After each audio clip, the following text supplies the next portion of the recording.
Hey everybody, welcome back to Einstein Media Center, your one-stop shop for all unnecessary media dissection. Today we are going to be listing out my favorite albums of 2021. I'm going to go through a whole bunch of them. The first few I'm just going to do a very brief overview, and then my top 20 I'm going to really, I'm going to get into more details at the very least. So the first one I want to go over, I'm going to not say this is necessarily my favorite album of 2021, but it was just released on streaming services, and it's also a live album, so I generally don't like to include live albums in my top list, but this is a very important live show for me. So this is Portugal the Man's Oregon City Sessions. Now this is from 2008. They had just released Censored Colors, the 2008 album. In my opinion, it is their best album. And this is a live studio session that they did. And it's just them playing through a bunch of songs from their first few albums, even going back to, their first few EPs. This was, in my opinion, the height of the band. I think they were at their best. They were the most cohesive as a unit. They were very good at jamming. I thought the songwriting was best for them in 2008-2009 era, so finally we get to hear this session in full. It's out on streaming services. Definitely go listen to it. The next one I want to go over very quickly is the new Group Love album. This one is called This Is This. Now, I'm a pretty big Group Love fan. I thought this was a pretty good album, much better than their 2020 album Healer. I didn't really like that one that much, but in my opinion, not as good as 2017's Big Mess or 2011's Never Trust a Happy Song. The next one I want to go through is Kaonashi's newest album. I'll spell that one out for you. That's Kaonashi, Kaonashi. Their newest album, Dear Lemon House, You Ruined Me, senior year. This is a mathcore, emo, metal outfit, bit of metalcore, bit of mathcore, bit of emo. I think they're very good. I think they're very talented. They're from the Philly area. I think they make really good metal music. I think the lead singer has a very expressive way of singing. I think it's full of emotion. They're very top tier band. Really looking forward to what they do. Next one, Frontier. That's Frontier. If you like bands like Meshuggah and Car Bomb, this is for you. I thought they had a very nicely produced album. Thought the songwriting was really good. I think they're going to do very well in the next few years. They definitely carved out a big niche for themselves. Next one, Slowthai. They're a bit of an indie punk trio. I think the lead singer, I think she has a great voice. It's very unique. I think their songwriting is good. It may not be my favorite album of theirs, but I still thought it was worth mentioning. And then my last of my quick mentions is the Sonderbombs. This is a band I just came up on this year. Although this is not my favorite album of theirs, if you go back to their debut, I think that one was a little bit better, a little bit more unique and expressive. I think their newest one was a good effort, although it just didn't, really do it for me. But that being said, it was still a great album. Okay, so number 20, Lil Ugly Mane. I really didn't listen to Lil Ugly Mane before this, but I thought this was a great album. I think he has a very unique approach to songwriting. Clearly, he can do a lot more than rapping, a lot more than just producing. He was a great songwriter, a lot of very bizarre instrumentation on this project. I think this was definitely worth a listen. I'm definitely looking forward to more Lil Ugly Mane projects in the future. He really surprised me with this one. I think everybody should listen to this if you're kind of in a looking for something that's a little atmospheric and a little bit upsetting almost. I think that's a good way to describe it. I think this album has a lot to offer. It was originally on Bandcamp, but it is on, at the very least, Spotify now. My number 19 album was Vince Staples' self-titled album, Vince Staples. When I got big into hip-hop back in 2013, I was listening to stuff like Odd Future and Mac Miller, so Vince Staples was kind of always an artist I've been following since he kind of got in the game. I really like this album. I think this is his best album. The songwriting is great. Every single song can stand on its own and it's reinforced by the previous song on the album. I think this is a great body of work. Vince has really found his lane, and I thought Kenny Beats' production on it was good. I'm really excited to see where Vince is going. I think he really has a footing on the kind of music he wants to make, and I think it's a really good step and going in a really good direction. My next one, my number 18 pick, is Olivia Rodrigo's album Sour. This is my type of music. I love sappy, sad girl music. That's my jam. I love sad girl music. Now, one highlight for me was Daniel Nigro doing all the production on this album. If you don't know, he's from famed Long Island emo band As Tall as Lions. Go check out their discography. But I was very happy to see he got a really big mainstream project to produce all the way through. I know he has a few songwriting credits too, so that's very cool. But that's not to discredit Olivia Rodrigo at all. I think she's a great vocal talent. I think her songwriting is great, and specifically her lyricism and phrasing. I think she does a very good job phrasing her choruses and verses to keep them more engaging and a little bit more, not complex, but there's a little bit more going on in all of her vocal passages than most pop songs. So I really appreciate that. I think she really knows how to write a bridge. And again, her phrasing and her lyricism, I think, is incredible. I mean, Deja Vu is probably my top 5 favorite songs of the year. I think her lyricism is biting in that song. I think the production is phenomenal, and I feel that way across this entire album. I am so excited to see what she does in the future. My next pick is Conway The Machine's new album, La Machina. Now, I've been a Griselda fan for a while, and Conway is always the one that kind of eluded me. However, I loved this album. I like it more than From King to a God, which I know might be a controversial pick, but I've always been a bigger fan of Benny and Westside for different reasons, but I think Conway's really coming into his own. I liked the more cleaner production, let's say. It didn't have that 2015-2016 Griselda Dusty type beat, which I know a lot of people love, but I was happy to see Conway jump on a bunch of crisper sounding beats, and I think it really elevated him and his music. I mean, obviously his lyricism is top notch. He had great features on the project. I mean, that Ludacris feature was amazing, obviously. So I think, all in all, this was a great project. I think he's heading in a great direction. And I'm, you know how Griselda is. They're all always releasing albums constantly. So I think we're going to get another great one from Conway soon. In that same vein, my next pick is Baldi James. And Baldi James is truly one of the best storytelling talents hip-hop has ever seen. He's really out on his A game these days.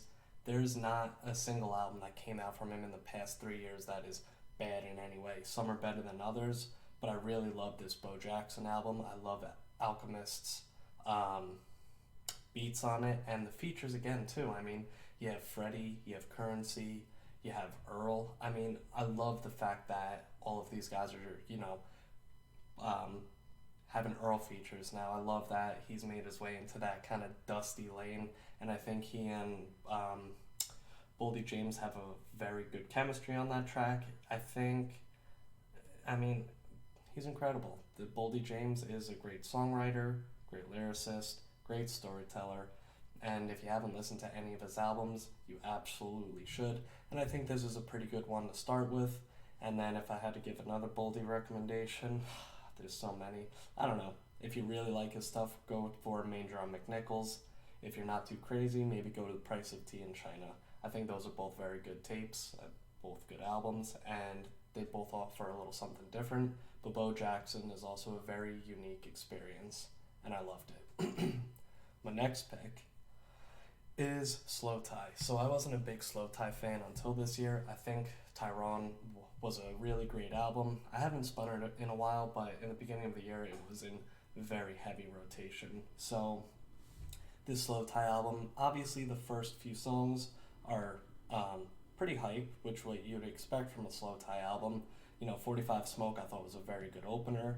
Cancelled, it was pretty good, and then Mazza featuring A$AP Rocky, they had great chemistry on that track, but really for me was the back end of the album that stuck out. I thought tracks like I Tried, Focus, Terms, and then ADHD at the end. I mean, the lyrical themes on this album are definitely heartbreaking and very emotional and deep, and I thought he did a great job getting a little bit more introspective than we've seen him, so I think this was a great, what is this, his second full-length album? Yeah. This is a great sophomore album from Slowthai. There's a lot to look forward to from him. My next pick is Brockhampton. So this is Brockhampton's Roadrunner, New Light, New Machine. And I thought this was a very great album. I think this album, and I feel like a lot of fans felt this way, is very reminiscent of Iridescence. I think this is Iridescence fully realized, and I feel like a lot of people would agree with that. I love the features on this one. I mean, Danny Brown goes crazy on the opening track. Chain On featuring JPEGMAFIA. Not only do I love the beat, but I love Peggy's verse. And I even like how one of his lines is a callback to a YouTube comment he's made. I thought that was very funny. And then there's tracks like The Light, both part 1 and 2, which are heartbreaking and very, emotional, especially with the things that are being spoken about. It's a very sad grouping of songs, but I think overall this album has a lot of consistency. And then even there's bangers on there too, like Don't Shoot Up the Party. I love that song. One of my favorite songs this year. So, the new Brockhampton album is great. My next favorite album is Sloppy Jane. So I hadn't listened to Sloppy Jane until this year, and I was really digging it. Like I said before, I like a lot of sad girl music, and maybe Madison by Sloppy Jane isn't really sad girl music. It's definitely a little bit more folky, but I really loved the instrumentation on it. I loved how it was kind of set up like a classical piece with an overture and an epilogue. I thought that was a very neat idea. I'm really looking forward to more from Sloppy Jane. If you like indie music, if you like folk music, if you just want like a singer-songwriter record, I'd really recommend this one. She has a beautiful voice. I love her songwriting. I don't think there's a song that wasn't a highlight on this album for me. If I had to pick one, I guess I would go with Jesus and Your Living Room Floor. I thought that was a great song. So that would probably be my biggest highlight off this album. My next album pick is Blue. So Blue's new album I thought was really good. It is called The Color Blue. I can't believe I forgot. And although I didn't think this was as good as Miles, the project he had with Exile, The Color Blue I thought was really interesting just because of all the samples that were on it. It kind of gave me like a Paul's Boutique type vibe. That's really what all these samples reminded me of. I mean, he did all these samples, and it was in a way where you knew this, like the samples that were, you knew the songs the samples came from, like Because the Sky is Blue. It's not like he tried to hide it was from the Beatles.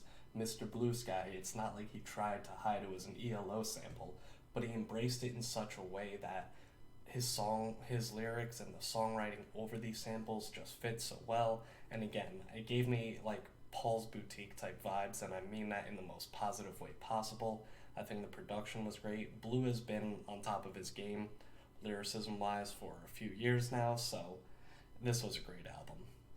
And the other part about it is I like the consistency of it. I liked the color blue theme of the album. I thought that was really neat. I thought it gave him a lot of focus to get creative because he had to choose songs and samples and write in a way that encapsulated this color blue theme. So if you want a really good hip-hop album with a lot of cool soul and jazz samples, this is definitely one for you. Okay, my next one, Between the Buried and Me, Colors 2. Now this is an important album to me because I've been a Between the Buried and Me fan since 2008, let's say. I would say that's when I kind of figured out about Between the Buried and Me and progressive metal. So Between the Buried and Me's 2007 album Colors is lauded as one of the best progressive metal albums of this past millennium, if not of all time. And I would say that Colors 2 lives up to the hype. I think they harkens back to those more metalcore inspired days while still leaning heavy on the progressive rock side of things. I thought there were a tasteful amount of callbacks for the album from the first album, and overall the songwriting was really good. It had very good, memorable hooks, similar to the first one. And, maybe that is due to some of the callbacks, but again, I thought it was done in a tasteful way. I didn't think it focused too much on fan service, and I really think it was much better than anything they've done in this past decade. So I'm really looking forward to Between the Bird and Me's upcoming decade. I think they have a more bright future ahead of them than people were anticipating after the last few albums. Obviously, they have a rabid fan base, me included, so I'm looking forward to whatever they do next. I hope they lean in a little more on this style of progressive metal again. But I do appreciate that they had to change things up this past decade. But again, this just seemed like a more fully realized effort than what they've released in the past 10 years or so. Next one is Every Time I Die. So, Every Time I Die's newest album I thought was amazing, obviously. I really enjoyed Low Teens back in 2016 when it first came out, and it's been 5 years, so now we finally have Radical, and it's just incredible. They've been a band for 20 some odd years, and they're making some of the best music they've ever made, ever. And although I may go back to Low Teens a little more than I would go back to Radical, I still think Radical is just an incredible album. I mean, Sly, I love the breakdown at the end of that song. All of these songs are just, it's near perfect. It's a near perfect album, I'm not gonna lie. Every song hits hard. They have an Andy Hull feature, and even though Manchester Orchestra's album was garbage this year, I loved hearing his voice on a Every Time I Die record. Shout out to the 716. This is a fantastic album by a fantastic band, and there's really not much else to say about it. If you just want hard-hitting metal music, hard-hitting metal and hardcore infused together, you can't beat this album, honestly. It's one of the best metal releases we've seen in a very long time. Now, my next album, my next pick is JPEGMAFIA LP, Offline, obviously. And I haven't been a big fan of JPEGMAFIA up until this album, but this one blew me away. I think he really honed his songwriting skills on this one. Obviously, I've been a fan of his production work because he's an incredibly talented producer, but the songwriting just, skyrocketed at this point. I found this album a lot easier to listen to than his past two albums. So this one was a big step in the right direction for me. And then you have a progressive rock track on there, end credits. I think it's the fourth track on the album, at least the offline version. That's the best progressive rock song I've ever heard. Not ever, but in a very long time, from a guy who does not do progressive rock very often or at all. I thought this was a great song. I thought the whole album was very cohesive. And again, what really elevated it for me was the songwriting. I felt this was much more manageable to listen to, and I hate to use the word manageable because it's not like his other music was bad. It just didn't resonate with me the same way that this one did. Next is the Converge and Chelsea Wolfe album, Blood Moon 1. So I've been a big fan of Converge for a while. I haven't been that big of a fan of Chelsea Wolfe. I really only dived into her records after I heard this album, but I thought they both did a very good job bringing this album together. I think that the music that they wrote complemented both vocal styles well. I think they played off each other very well, and I liked seeing Converge going into another different direction. The Dusk and Us I thought was a very good return to form, but I'm glad to see them switch things up because they've been making music for so long now, and since 2001, like every album has been great. So I'm glad to see Converge take a few more risks now, and kind of dive into like more sludge metal type music, and like stuff that reminds me of like old Black Sabbath or like Bong Ripper or Yob or something. And I thought Chelsea Wolfe, her very dramatic operatic vocals, really complemented the music they wrote. Again, it's a very good album, it's a very good joint project, and I'm looking forward to Blood Moon too, if that does happen. Not too sure, didn't really look into it, but I'm looking forward to it if it does. My next pick is Turnstile's Glow On. Now, I've been a big fan of, not a big fan, but I've been a fan of Turnstile for some time now. I thought Time and Space was a very good album. To me, it needed a little more something, and Glow On really did deliver that. I understand a lot of people who are more fans of the authentic hardcore and punk scenes probably won't like this one as much. It's definitely, it's got some indie elements and psychedelic elements, so if you just want that nasty old hardcore, you probably won't be as crazy about this one. But I thought it's the songwriting. Their songwriting was elevated to a new level with this one. I liked the cleaner production. I really did like the psychedelic elements and the more indie elements. It's not a perfect album, but there's so many good hooks on this album, and I love that we're seeing a hardcore band, or at least a band with hardcore roots, getting a lot of mainstream shine, so that's really cool too. Really loved this album. Can't say enough good things. My next pick is Tyler, the Creator's newest album. If you didn't know, I'm a big Tyler, the Creator fan, and you could see on screen right there. But Call Me If You Get Lost, I thought was a fantastic album. I mean, the production, the features, everything about this album I absolutely love. I love that it reminds me so much of Wolf, and I loved Wolf when I was in high school, so Wolf was a very big deal for me when it first came out. So to see him not only gravitate back to rapping after Igor, which is another album I do love, it took me a little while too, but I definitely love it, but to see him rap and embrace the Wolf moniker, even a similar color palette to Wolf, like, this was the album I needed him to make. I loved it so much. I thought, again, the production was crazy. I mean, Hot Wind Blows, that Penny Goodwin sample just is crazy, and Lil Wayne, his feature game was crazy this year. I mean, obviously, he always kills it for a Tyler beat, but he really killed this one. The thing about the sandwich, the Mother Nature, oh my god, I loved his verse. I thought it was great.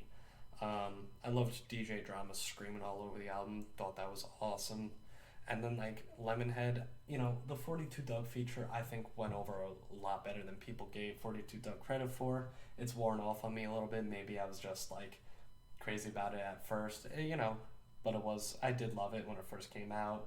Corso, and then having Damo Genesis back on a Tyler album, I thought that was so cool. This was a great album, man. I loved it.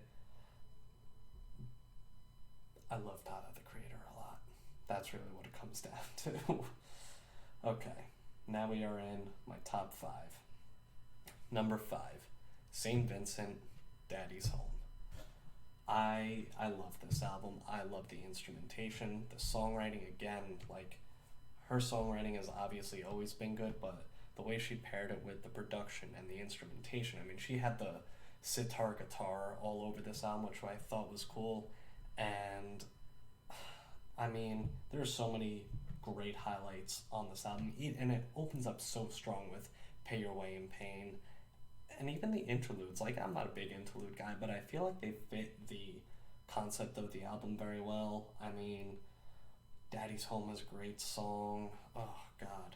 And I've been a fan of her stuff for a long time now. I probably haven't been so crazy about St. Vincent's stuff in recent years. I really haven't been that big of a fan since like Actor. I think Marry Me and Actor are amazing albums. Marry Me was probably my favorite up until this point, but I would have to say Daddy's Home blew it away. I think that, again, a great return to form, very cool instrumentation. I liked how experimental it was. Annie Clark, I Love You. St. Vincent, just amazing. And I love her guitar. My next favorite album was the new Injury Reserve album. Again, another group I really did not like up until this point, but by the time I get to Phoenix, this album blew me away. I mean, when the first time I heard Outside, I did not even know what to think. Outside is, in my opinion, the best opening track of the year. Champagne Poetry can suck it. I mean, the beat switch, like, towards the end of the track, I've never heard anything like this album. I mean, the one song that I'm not that crazy about was Superman That. It definitely grew on me, but it's not my favorite. Outside, Top Picks for You, and Knees. I mean, that sample on Knees, who was that, Black Midi? I can't believe they're sampling Black Midi. I mean, that's just incredible. Like, what a genius way to sample that song. They invented a new genre with this album, honestly. Injury Reserve, this album was incredible. You know, like I said, Outside, Top Picks for You, Knees, and even Ground Zero and Smoke Don't Clear, love those two songs. This album is like almost entirely perfect from top to bottom. If you want a weird abstract hip-hop album, this is the one for you. I mean, there's like nothing else I can say about it. I really loved it. I thought almost every song was so perfectly, beautifully heartbroken and bizarre. And I think it made this album very special. And I will be coming back to this album for years because there is literally nothing like it. My next favorite album, top 3, baby, top 3. It is Black Country New Road. Now, the new Black Country New Road album is called For the First Time, and it's their first album. I admittedly am not very big on the whole post-punk revival thing. That, you know, the whole scene in Britain, I guess, like Idols and Viagra Boys, I kind of like. I haven't really been crazy about that stuff, but I thought, not that Black Country New Road was really reinventing the wheel, but I thought they took that post-punk revival sound and really added something different to it. I mean, I loved all the horns on the album, I loved all the other instrumentation, and the other thing was, although these were definitely like progressive rock tinged post-punk songs, it did feel fresh. Even though it was borrowing from older tropes, it did feel fresh, and there was no waste in this album. Every song, every minute, every second of every song had a purpose, and they didn't overstay their welcome when writing all of their riffs and all of their ideas. Everything was, I think, just perfectly thought out and how long they would have it last for, and I think that was very important, making this album as good and special as it was. It was a very good runtime, and I don't even mean that from the album perspective, but just from how long they would let ideas run. Now, my number 2 album is the new Spelling album.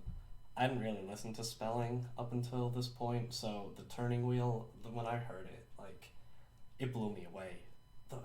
I can't believe somebody got this many musicians during, you know, unprecedented times to record all of this music and have it turn out so good. The production, the mastering, like, all of the instrumentation, the songwriting. It's like, if somebody woke up from a coma with amnesia and had no idea what music meant, this is what you should show them. This is just music at its rawest, most pure, but also like bombastic and inspirational and operatic form ever. This album was beautiful. This was like a perfect album, and I also love how she kind of sounds like Claudio Sanchez from Coheed and Cambria. They have a very similar timbre to their voice, and I really enjoyed that and found it very amusing. But every song was like, it's just an album that stands on its own. Like, each song will stand on its own, but each song reinforces the last song. And I mean, every song was so beautifully written. Emperor with an Egg is like a hilariously cute song. Boys at School is probably my favorite song though. Maybe that's because I like how like long and windy it is, but it's to me the best song on the album. If you're going to listen to this album, definitely check Boys at School. I loved this song. And for my final favorite album of the year, I guarantee nobody of you will be able to guess it. It is Jetty Bones' Pushback. Pushback being the name of the album, Jetty Bones the artist. I've been following Jetty Bones since, I guess, end of 2018, beginning of 2019. And to give you a little background about her, very little background because it's not like I know her, but I guess she's from Ohio and she does, or she used to do, like Midwest emo revival type music, and I really like that stuff. So I fell in love with her Old Women EP. The lead single off of that, No Lover, is still one of my favorite songs of all time. You know, it's probably in my top 10 of favorite songs right now. I'm going to be honest, I play that song all the time. But back to Pushback. Pushback deals with like very personal and upsetting themes, and I'll leave it at that. I recommend everybody listen to it, and it's a very bizarre juxtaposition against the music that is playing in the background. So she kind of transitioned from a Midwest emo artist to like dance, pop, sad, emo tunes all in one. Like, it is a very poppy album, but it's also filled with a lot of variety. Like, Dolly is like a country-ish banger, but it's dealing with very sad themes. And then Nothing and That's All, like, they're just like disco-y pop songs, but with an emo flair. I can't even describe it. And again, it's not like she's reinventing the wheel, but these songs and the songwriting mixed with the production is, to me, very unique. And I'm not going to say all of her lyrics are grade A, because some of them are a little, I've heard better. But I felt everything was so raw and full of emotion. I've played this album to death. Besides Tyler, the Creator, this was my most played album of the year. I mean, it came out in February, and I've been playing it ever since. I love this album. I cannot wait for Jetty Bones to come out with more music. I know she has a bunch in the vault. She said so in interviews. And if you find this this list, Kelsey, your music made my year a million times better. This album means so much to me. I love it, and I cannot wait to hear more from you. Okay. Well, thank you all for joining me. I kind of ranted for 30 minutes, unscripted, so sorry if it's a little shitty and choppy. But thank you all for joining. I'm hoping to push out this video, soon, before the end of the year, before the end of the week. Right now it's Monday night, so hopefully I get this out to you tomorrow. All right. Thank you so much. Good night. Be well. Hasta la vista.